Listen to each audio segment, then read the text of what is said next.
Mä olen Elisa Kylkilahti, maatalous- ja metsätieteiden tohtori ja kuluttajatutkimuksen dosentti tällä hetkellä yliopistonlehtorina Helsingin yliopistossa.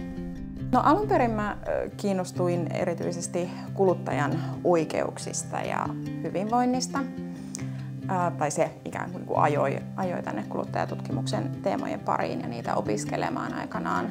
Jotenkin tavallaan paljastui enemmän siitä myös niin kuin sosiokulttuurisesta ulottuvuudesta liittyen näihin kysymyksiin ja sitten myös tavallaan näitä kestävyysteemoja suhteessa kulutukseen. Ja ehkä se alan monipuolisuus ylipäätänsä on viehättänyt paljon ja vienyt sitten eteenpäin.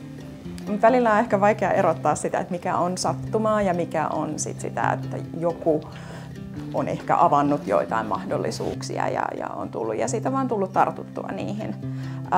Kyllä mä ehkä itse ajattelen, että sattuma aikanaan vei mut korkeakouluharjoittelijana nimenomaan tutkimusorganisaatioon. Mä olin nuorisotutkimusseurassa tutkimusavustajana ja konferenssisihteerinä heti kanditutkinnon jälkeen ja pääsin näkemään tavallaan, että mitä se tutkimustyö on.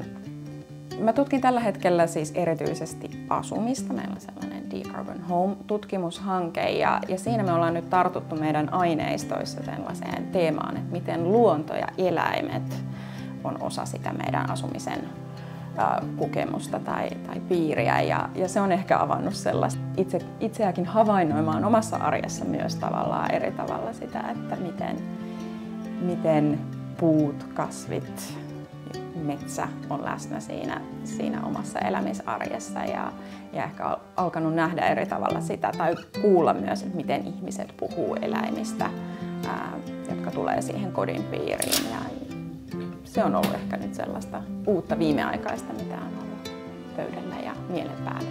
Mielenpainuvista hetkistä toki on niitä juhlavia, vähän poikkeuksellisempia päiviä ja tilanteita, väitöstilaisuudet ja joku kerta, kun on ehkä päässyt johonkin televisiohaastatteluun. Toki ne on mieleenpainuvia, mutta ehkä kuitenkin merkityksellisempiä hetkiä ja sitä kautta niin kuin mieleenpainuvampia on aika sellaiset arkiset hetket, kun oivaltaa jotain ja se saattaa tapahtua aika yllättävissäkin tilanteissa, että luet jotain opiskelijan esseetä ja se ikään kuin kääntää omat ajatukset jostain asiasta vähän uuteen vinkkeliin ja saa sen uuden näkökulman ja oivalluksen siihen omaan tutkimukseen. Tai se voi tapahtua jossain Teams-palaverissa tai kävelyretkellä. Että tavallaan ne oivalluksen hetket ja sitä kautta niin kuin mieleenpainuvat merkitykselliset hetket voi olla aika arkisiakin.